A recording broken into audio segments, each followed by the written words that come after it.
मेरी मांगे ये है कि जो भी पुलिस वाले जो क्रूरता दिखाएं थाने के अंदर, उनका सस्पेंशन हो और उनके ऊपर इंक्वायरी कमेटी बैठे कि भाई कोई कितना भी बड़ा अपराधी हो, क्रिमिनल हो, टेररिस्ट हो, they have no right to be inside the station. वो अपना जेल भेजो, कानूनी प्रक्रिया होगी। आप खुद ही कानून को हाथ में लड़े, क्यों? क्योंकि आपको कहीं ना कहीं वर्दी के पीछे आप पर्सनल अपनी रंजिश निकाले हो। सुनने में आ रहा लाठीचार्ज की तैयारी कर रहे हैं। और भैया सुनो, ये रहा, ये पैर टूटा हुआ है, फिर भी यहाँ से नहीं हिलूंगा, मार डालो जो करना। अगर वही कोई पथराव स्टार्ट कर देता, पुलिस की वर्दी फाड़ना स्टार्ट करता, तब इनको वो ठीक लगता है। ये बोलते हैं कि हिंदू शांति प्रिय लोग हैं, हम सच के लिए, अपना इंसाफ के लिए लड़ाई लड़ रहे हैं। एक बात बताओ, आप थाने के अंदर में इतने बड़े बड़े चेहरे मार दो, हमारे जैसों को मार दो, तो कल आम आदमी का क्या होगा? उसको तो तुम जेल में ही मर्डर मार दोगे, थाने में मार दोगे। तो ये दो आदमी की लड़ाई नहीं है, ये उस हर सनातनी के लिए लड़ रहे हैं, उस हर हिंदूवादी के लिए लड़ रहे हैं जो कहीं ना कहीं धर्म राष्ट्र के लिए लड़ रहा है और जिसको पुलिस वाले प्रताड़ित कर रहे हैं। हम पूरा यूपी पुलिस योगी जी को नहीं बोल रहे हैं, हम सिर्फ डीएलएफ अंकुर बिहार को बोल रहे हैं। ये मारे उसके लिए नहीं है, पहले भी एक दो केस हुए अंकुर बिहार में, बहुत बार हम लोग जाकर लड़े हैं। ये पहले से ही टारगेट रखे हुए थे कि किसी केस में दोनों फंस जाए चारों। ये तो शुक्र मनाओ दो थे, अगर हम 10 रहते तो टच ना कर पाते। लेकिन ये जानबूझ के पर्सनल ग्रजेस निकाला है, जानबूझ क्या गलत फायदा उठाया गया? बिल्कुल। आप एक बात बताओ ना, हम चाहते तो छुपा भी तो सकते थे। हमने इसलिए इस बात को उजागर किया कि आंख फुला दिए, मार दिए, सर में गोले दे दिए, ये वो क्या है यार? इतना तो चोर लुच्चे लफंगों को भी नहीं मारा जाता है। एक देश के छवि वाले लोग हैं, दिन रात हिंदुत्व का काम कर रहे हैं, उसको तुम इस तरह से मार रहे हो, तो आम जनता का क्या हाल होगा? आप सोच कर देखो। इसीलिए हमारा अपोज है, तीनों का सस्पेंशन हो, सजा हो। कल को अगर जांच से पता लगता है कि आप लोग बेगुनाह हैं, तो आप डिफेमेशन का केस दर्ज करेंगे ना? हम बेगुनाह ही हैं, हम बेगुनाह ही हैं। कुछ हो तो लगा लो, कुछ हो लगा लो, जेल भिजवा दो, जेल भिजवा दो। अब वो तो देख लो, तैयारी कर रहे हैं, करने दो इनकी तैयारी। अब कितना घिरे हुए हो, थोड़ा डर लो। आप सुबह जिस गिलास में पानी पीते हो, वो गिलास भी जिस फैक्ट्री में बनती है वो बनाने वाला है। आप जो पानी लाते हो वो भी लाने वाला आपका सप्लायर। देखो, पंखा बनाने वाला कौन है, आपका फ्रिज बनाने वाला कौन है, एसी बनाने वाला कौन है, काठ का काम करने वाला कौन है, ऑटो वाला कौन है, रिक्शा वाला कौन है, प्लम्बर कौन है, इलेक्ट्रीशियन कौन है। आप कहाँ कहाँ बचोगे? आपका माइक का लोगो बनाने वाला कौन है, ये ऊपर का कवर बनाने वाला कौन है? अरे भाई साहब, आप घिर चुके हो। ये जो बोलते हैं ना, अब ये हेट स्पीच में जाएगा, फोकस करो।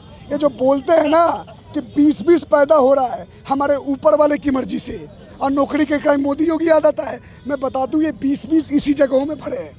आप दो हिंदू काम करने नहीं चाहता, हिंदू बाल काटने में शर्माता है, हिंदू कपड़े धोने में शर्माता है, हिंदू सब्जी बेचने में शर्माता है, और वो हर काम कर रहे हैं। आप करो, आपका फायदा उठा रहे हैं। आप टाइम पे चल रहे हो, टिक टिक टिक टिक टिक टिक हो रहा है। You have only 20 years, after that a great battle will happen. एक ऐसा वॉर होगा इस देश के अंदर में जो गली गली से निकाल के आपको मारेंगे, जैसे बांग्लादेश और पाकिस्तान में कर रहे हैं। और लोग बोलेंगे, भैया आप 200 जिलों में, आप भारत के 200 जिलों में अल्पसंख्यक हो चुके हो।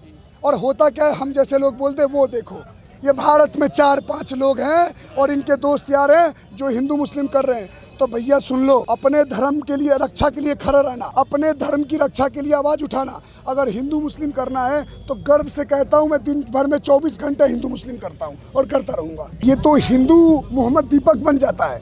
मैंने किसी को अब्दुल त्यागी बनते नहीं देखा, मैंने किसी को क्या बोलते हैं फिरोज कुमार बनते हुए नहीं देखा। मेरे सामने ने सब बात कोई करता नहीं तो मेरे को हंसी आता है। मैं सोचता हूँ, बेटा आज तो तू ये सवाल पूछ रहा है, 10 साल बाद ये माइक लोगों लगा के भी नहीं पूछ पाएगा, इसकी गारंटी दे। इतने सालों में आपको कोई ऐसा मुस्लिम नजर आया जो कर्नल सोफिया कुरैशी, वीर अब्दुल हमीद या फिर एपीजे अब्दुल कलाम के नक्शे कदम पे चल रहा हो? कोई नहीं। सुनो, बहुत अच्छा सवाल इन्होंने पूछा। मैं आपको बता दूं, पता है एक्चुअली में होता क्या है ना मैडम, एग्जाम्पल देना बहुत आसान है। अब्दुल हमीद, एपीजे अब्दुल कलाम, आप पता लगाना, जब एपीजे अब्दुल कलाम मरे थे तो उनके जनाजे में कितने लोग गए थे? गिन के 20 भी नहीं गए थे, लेकिन लाखों।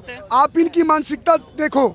आज भारत देश में ईरान का, खमनई का कोई फोटो चला दे, फाड़ दे तो जेल भेज रहे हैं। आज भी 4 हमारे भाई जेल में है, दासना जेल में, क्योंकि उसने खमनई की फोटो चला दी। और वहीं पे अब कोई अमेरिका में मोदी का फोटो चला देगा तो जेल में चला जाएगा, नहीं जाता है जहाँ तक मुझे पता है। इनका क्या लेना देना मैं बताता हूँ। भीमराव, डॉक्टर भीमराव अंबेडकर जी ने कहा है, इस धरती पे कहीं भी रहेगा, इस धरती के किसी कोने में रहेगा, वो सिर्फ और सिर्फ अपने धर्म और ईमान का पक्का है, वो अपने किताब का पक्का है। उस देश की माटी से कोई लेना देना नहीं है। वरना आज ईरान, पर्सिया ईरान नहीं होता, और मैसेडोनिया, ये क्या बोलते हैं, ये उन्हें ईरान का भी तो नाम बदला था, मैसेडोनिया था कि क्या था, पर्सिया हो गया ईरान। तो बोलने का मतलब है, बेचारे बन के घुसो, पॉपुलेशन बढ़ाओ, डेमोग्राफी चेंज कर दो और बोल दो अब हमारा देश है। इनकी एजेंडा को हम भली भांति जान रहे हैं। हमारे पास भी, भारत के पास भी 20 साल बचा हुआ है। जो लड़ लेगा बचेगा, वरना ये एक और टुकड़ा करने की तैयारी कर रहे हैं। अलकायदा जैसे मोहम्मद के नाम के लिस्ट में है मेरा नाम, 7 भाइयों का नाम है, दक्ष चौधरी, अक्कू पंडित, अभिषेक ठाकुर, युद्धि राणा, गौरव राजपूत, एक विक्रांत उसने गाना बनाया था, और मैं हूँ। अब मैं एक बात बता दूँ, हम क्यों बचे हुए हैं पता है? क्योंकि हम इनकी बोली में जवाब देना चाहते हैं। बड़ा रोस्टिंग करते हैं मेरा पैर का। मैं बता देना चाहता हूँ, हमारे पास और भी साधन है बचने के लिए जो हम बोल नहीं सकते कैमरा पे। आप सलीम ये गला देख रहे हो, ये भी मोटी चर्मी का है। जब मेरा पैर का ये हालत है, ऑपरेशन के बाद ये नहीं मार पा रहे हैं, तो थोड़ा दौड़ने लगूंगा, मार देंगे। इनके गर्भ का बच्चा मैं मार दूंगा अगर मेरे ऊपर हमला कर दिए तो। सुन लो, एक बात बता रहा हूँ पत्रकार महोदय, मेरे को जीने का अधिकार है इस देश में। अगर मेरे जान के ऊपर बात आएगी तो मैं जेल जाना मंजूर करूंगा, लेकिन बगल वाला को नहीं मारने दूंगा, नहीं मारने दूंगा। इतना सेना, तल, बल, धन और हर तरह से मजबूत है, सीधी बात बता रहा हूँ। और सलीम भाई को, चाहे कमलेश तिवारी, कन्हैया कुमार, इनकी बॉडी का फिजिकल स्ट्रेंथ भी तो देखो। मैं तो इस कंडीशन में भी एक का गला घोट के मार दूं। मैं एक बात बता रहा हूँ भाई, ये मार उसी को सकते हैं ना जो डरता है। मारने वाले को कभी मरते हुए देखे हो? इनमें से किसी को मार को दिखाए तो भूत बना देंगे। भाई मेरी तो अब पर मुझे एक कोई मार के दिखा दियो कोई। अब समझो, ये एक्चुअली मैं इनका हिम्मत का कारण मैं बता रहा हूँ। इनके हिम्मत का कारण क्या है कि हमारे देश में आए दिन हमारे देवी देवताओं को गाली दे दिया जाता है, और हिंदू देखता है, चाहे वो कर्नाटक का हो, केरल का हो, तमिलनाडु का हो, बिहार का हो, यूपी को, क्या सोचता पता है? अरे यार, ये तो गाजियाबाद में बुला गया है, चलो गाजियाबाद वाले देखेंगे। लेकिन एक जिहादी के अगर उसके मोहम्मद को और अल्लाह के ऊपर बोल दो ना, तो 56 देश तो छोड़ो, 100 के 100, 150 देशों में, 192, 93 जितनी भी कंट्रियां हैं, सब जगह फरमान चला जाता है, ये देखो फोटो, ये देखो ये आदमी है। और इनके लोग पर्सनल लेते हैं। आज सलीम भाई को मारने वाला है, वो तो रहते थे लोनी में, मारने वाला खोरा का, खोरा लोनी में क्या रिलेशन है? वो धर्म का तार, वो धर्म का तार है जो उनकी सच्चाई बता रहे हैं। तो ठीक है, तुम अपने लोगों को जोड़ो, हम अपने लोगों को जोड़ रहे हैं। जिस दिन तुम्हारे तरह हमारे लोग भी जुड़ जाएंगे, हमारी भी जीत हो जाएगी। और एक और बात, मुझे शौक नहीं है किसी मरे हुए और सोए हुए हिंदू को जगाने को। मरा हुआ सोया हिंदू, जब उसके घर परिवार पे बात आएगी, कोई मरेगा तब जग जाएगा।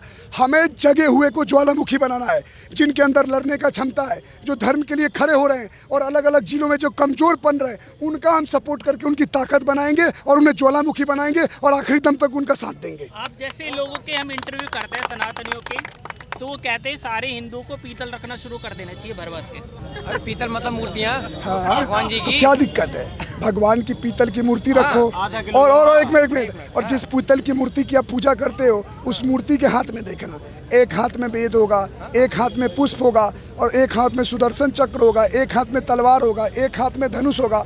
एक बच्चे ने बहुत अच्छी बात बोली थी, भगवान राम ने अपना पिता छोड़ दिए, अपना माँ छोड़ दिए, अपना घर छोड़ दिए, अपना राज्य छोड़ दिए, अपना सब कुछ छोड़ दिए, लेकिन अपना धनुष बाण नहीं छोड़े, क्योंकि उनको पता था राक्षस बड़े हैं और राक्षसों के लड़ने के लिए हथियार चाहिए। पिंकी चौधरी ने कुछ समय पहले तलवार बांटी थी।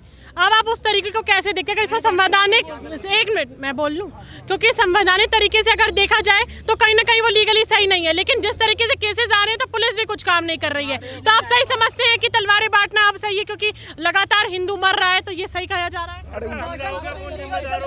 अरे उन्होंने एक्चुअली में उन्हें चीज ही गलत बांटी। रुको भैया, रुको, बैठा हूँ मैं। उन्होंने चीज ही गलत बांटी। मैं बताऊँ, उन्होंने तो मैसेज दिया, एक तलवार देके भैया ने मैसेज दिया, मैसेज चला गया। अब सब समझदार बन जाओ। हम तो बांटते तो हम कुछ और ही बांटते, लेकिन हमारे पास उतने फंड भी तो होने चाहिए। जब आपका मान लो शादी ब्याह हो जाए, आपका शादी ब्याह बाल बच्चे होना, तो आपके बाल बच्चे और परिवार पे बात आएगी ना।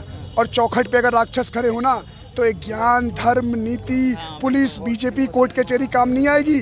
आपका आत्मा बोलेगा कि मेरे बच्चों को किसी ने टच किया तो मैं सबका गर्दन उखाड़ के जेल जाना मंजूर करूंगा, लेकिन अपने बच्चों को बचाऊंगा। ये सीधी बात है। हिम्मत कहाँ से आती है? देखिए, पश्चिम बंगाल के मुर्शिदाबाद में दोबारा महावरी का निर्माण हो रहा है। ये हिम्मत आती है इनके लोगों से। इनके लोग ईमान के इतने पक्के हैं कि इनको पता है कि मेरे को लोगों को, तो पढ़े लिखे होते नहीं है, जानवर हैं, थोड़ा सा इनको बोल दो, मांस का टुकड़ा दिखा दो, जैसे जानवर दौड़ जाता है, ये दौड़ जाते हैं। इनको अभी भी 1400 साल पहले ही रखा गया कबीला वाला जिंदगी, इनके दिमाग में सेट है। अगर बोल दिया जाए धरती गोल है, तो फिर भी बोलेंगे नहीं, किताब में लिखा है धरती चपटी है। चपटी है।